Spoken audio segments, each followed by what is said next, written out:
Aku yang saat itu sedang menempuh ilmu agama di suatu padepokan di Jawa Barat, banyak bertanya kepada guru spiritualku tentang dunia gaib. Bagiku mempelajari hal-hal yang tak kasat mata adalah sebuah kesenangan tersendiri. Sewaktu aku SMA, aku pun sempat mengalami beberapa peristiwa misteri yang menurutku itu adalah pengalaman yang luar biasa. Oleh karena itu, setelah aku lulus SMA, aku berniat untuk mendalami ilmu agama sekalian untuk mempelajari ilmu kebatinan agar mata batinku terbuka. Singkat cerita, setelah aku bergabung di padepokan itu, aku cepat mempelajari banyak ilmu agama dari mulai pendalaman kitab suci Al-Quran, hadis, fikih, sampai sejarah kebudayaan Islam. Di antara teman-temanku, bisa dibilang aku paling menonjol di bidang penguasaan bahasa Arab dan juga penghafalan Quran. Sebenarnya tak munafik, mungkin saat itu hatiku sudah tertutup dengan sifat takabur dan ria. Suatu waktu, bahkan aku sampai pernah menemui Pak Kiai Haji Hasan untuk meminta secara langsung mengajariku ilmu kebatinan. Aku tahu sebenarnya caraku ini bisa dibilang sangat tidak sopan. Aku seolah meminta memberikan fadilah atau kelebihan dan basiro atau mata batin dengan cara menodongkan kepada Pak Kiai dengan tanda kutip, saya ini sudah layak dan pantas mendapatkan itu. Pak Kiai hanya tersenyum lembut. Ia sebenarnya sudah mengetahui pikiranku. Adinda Sri, Bapak sudah tahu dari awal Adinda datang ke padepokan ini ada maksud dan tujuan tertentu, yang semata-mata bukanlah untuk mendalami ilmu agama. Bapak paham, Adinda sangat ingin mempelajari ilmu-ilmu kebatinan. Namun ada hal yang harus Adinda pahami, ucap Pak Kiai Hasan. Pak Kiai ini mulai tertahan. Aku mencoba menerka-nerka apa yang akan ia katakan. Di hatiku ada rasa was-was bagaimana jika sejauh ini usahaku sia-sia untuk mempelajari ilmu kebatinan. Adinda harus khatam Al-Quran dan puasa mudi selama 40 hari. Selama itu pula, Adinda harus yakin Allah akan meridhoi apa yang sedang Adinda Sri lakukan jika memang niat Adinda Sri ini baik. Adinda tak boleh berhenti berzikir di malam tertentu untuk meminta syafaat dari wali Sunan Gunung Jati, karena padepokannya ini berada di Cirebon. Mendengar itu, aku pun merasa tertantang dan sekaligus sangat bahagia. Aku sudah menunggu saat ini, saat dimana aku ingin melaksanakan syarat agar segera mata batinku terbuka. Tanpa berpikir panjang, aku langsung mengiyakan apa yang diminta oleh Pak Kiai. Adinda Sri, Adinda harus ingat, hanya Adinda saja yang boleh mengetahui hal ini. Bapak hanya ingin menjauhkan sifat ain dari sahabat-sahabatmu. Aku mengangguk dan langsung berpamitan menuju ke kamar asramaku. Singkat cerita, aku melakukan semua yang diperintahkan. Tak pernah terlewatkan setiap sholat wajib maupun sholat sunnah dan mengaji ketika aku berpuasa. Ketika sedang berhalangan, aku pun tetap merapalkan zikir dan terus meminta syafaat. Hingga suatu ketika pas di hari yang ke-39, aku melihat ada sebuah cahaya terang di dalam kamarku. Cahaya itu nampak tegak berdiri, kemudian terdengar suara yang menggema. Nak, ketika kamu membuka mata, tak hanya indera penglihatanmu saja yang terbuka, melainkan mata batinmu kini sudah terbuka. Persiapkanlah dengan baik agar hatimu senantiasa bisa melihat kebaikan di antara keburukan.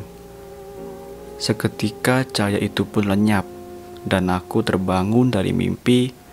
Baru saja mata ini terbuka, aku dibuat kaget dengan sesosok perempuan yang mungkin sebaya denganku. Ia berpakaian layaknya seperti manusia biasa, namun yang agak sedikit membedakan, kulitnya agak lebih pucat dan tidak memiliki garis di antara hidung dan bibir. Sosok itu hanya diam duduk di tempat tidur yang kosong. Sosok itu hanya diam tertunduk. Aku yang kemudian penasaran, mendekatinya dan mencoba menyapa, walaupun agak sedikit ada rasa takut. Assalamualaikum, sapaku. Waalaikumsalam. Ia menjawab tanpa bibirnya bergerak sama sekali. Karena aku yang semakin ketakutan, aku berlari keluar kamar untuk mencari Pak Kiai. Saat aku berlari menuju sebuah lorong, aku melihat ada banyak anak kecil sekitar berusia 7 tahun yang mengenakan baju koko namun agak sedikit lusuh. Anak-anak kecil itu setelah diamati mereka tidak berbicara satu dengan yang lainnya. Mereka tak juga memiliki ekspresi di wajahnya. Dan yang agak sedikit membuatku bergidik adalah kaki mereka tidak menginjak tanah. Aku berusaha berlari menuju ke ruang Pak Kiai yang berjarak sekitar 100 meter di depan. Tetapi langkahku terhenti dengan sosok kuntilanak tinggi besar yang sedang menyeringai. Kuntilanak itu memang tidak bersuara. Bahkan ia mempersilahkanku lewat dengan menjulurkan sebelah tangannya sebagai isyarat. Aku harus menutup mata dan berlari hingga akhirnya bruk! Tubuhku seperti menabrak seseorang. Aku perlahan mencoba bangkit dan menajamkan pandanganku.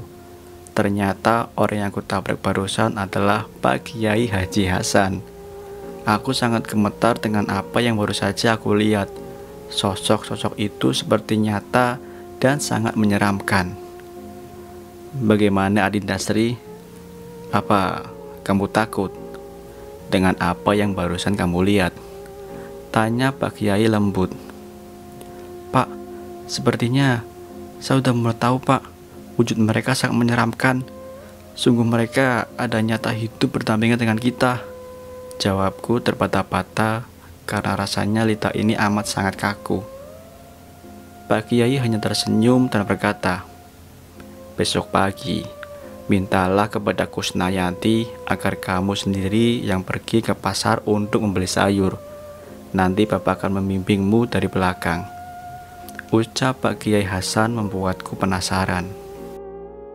Setelah sholat subuh, aku segera menemui Kusnayati untuk meminta izin jika hari ini aku yang menggantikannya pergi ke pasar.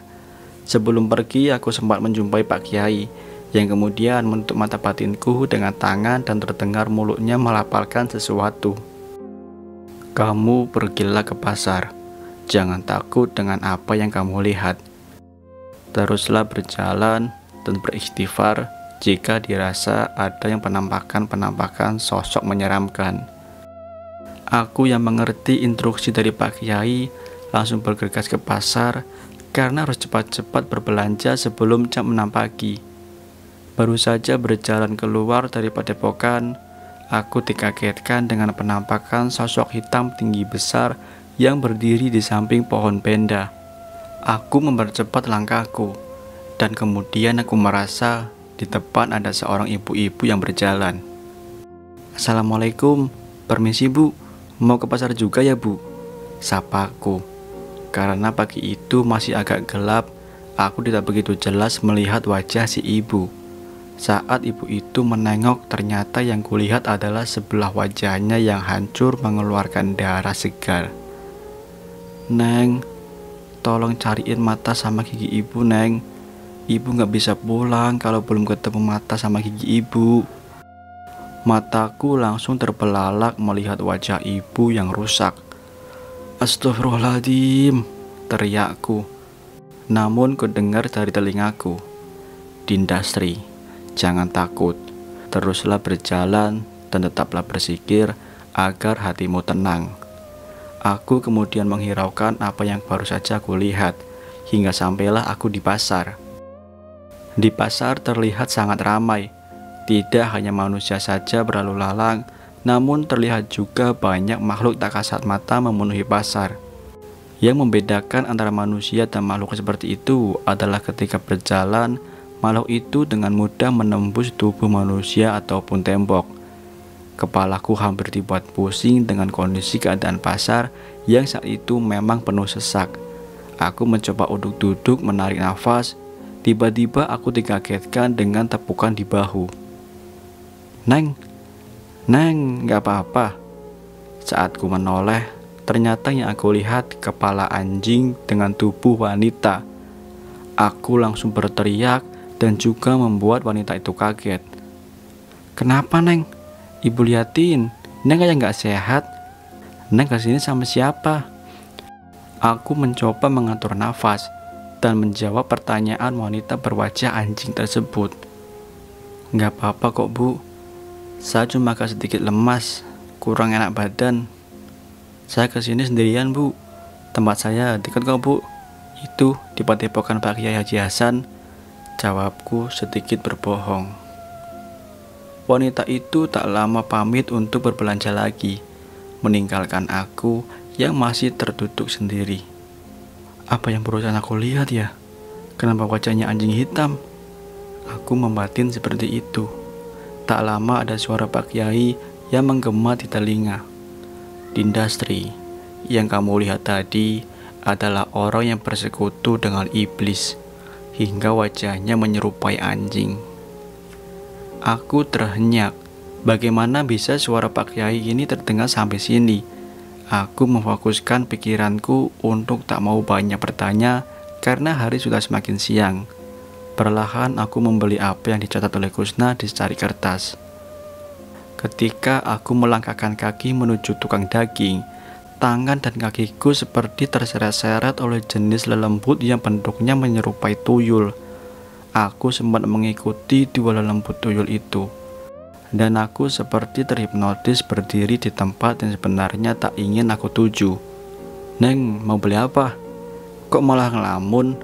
Tanya si tukang dagang ikan yang melihatku keheranan. Aku tidak menjawab pertanyaannya. Hanya saja fokusku memperhatikan dua tuyul yang kini sedang berjoget-joget kegirangan karena bisa menarik calon pembeli. Aku sangat takut sekali. Dan setelah pandanganku menatap sekeliling pasar, ternyata ada banyak demit yang digunakan untuk menarik minat pembeli. Ada banyak bermacam-macam aura bercahaya merah, kuning, hijau yang malang melintang di jalan pasar. Sebenarnya aku tak paham apa yang terjadi.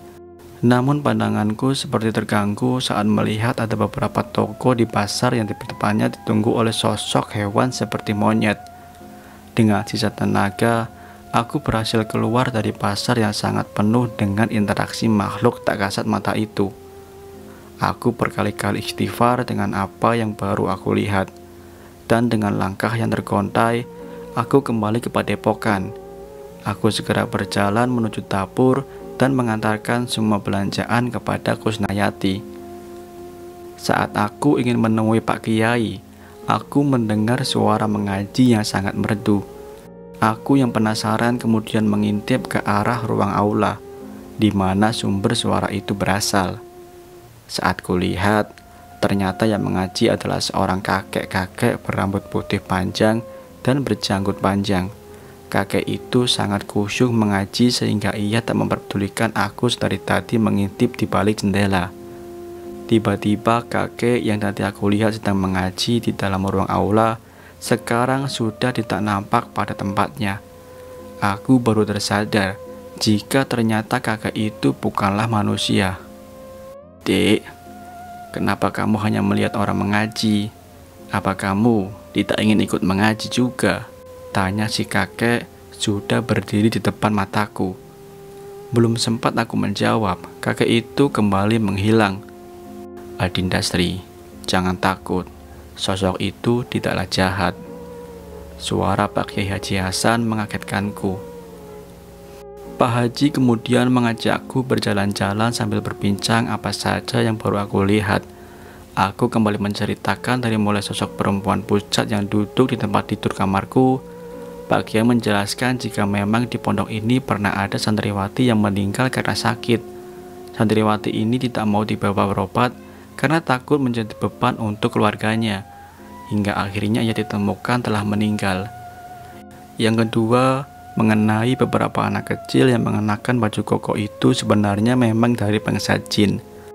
Mereka selayaknya seperti Adindastri, yang juga menimba ilmu keagamaan di Padepokan ini. Di Padepokan ini ada banyak santri dan santriwati dari jenis jin.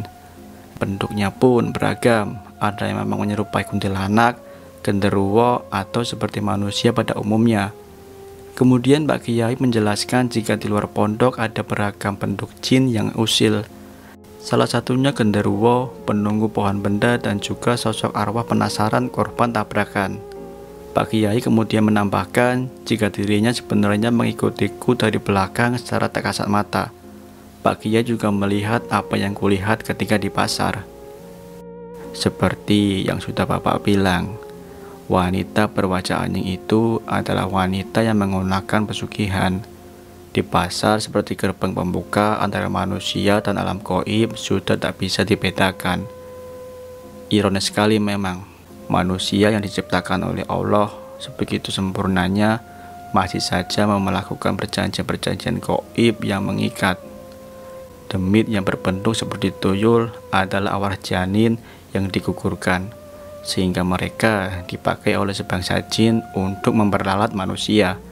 Sedangkan warna-warna aura cahaya yang saling melintang di sepanjang jalan di pasar itu adalah bentuk ketidakpercayaan manusia kepada dirinya maupun Allah, sehingga mereka menuangkan air yang sudah dicampi-campi ataupun taburan garam.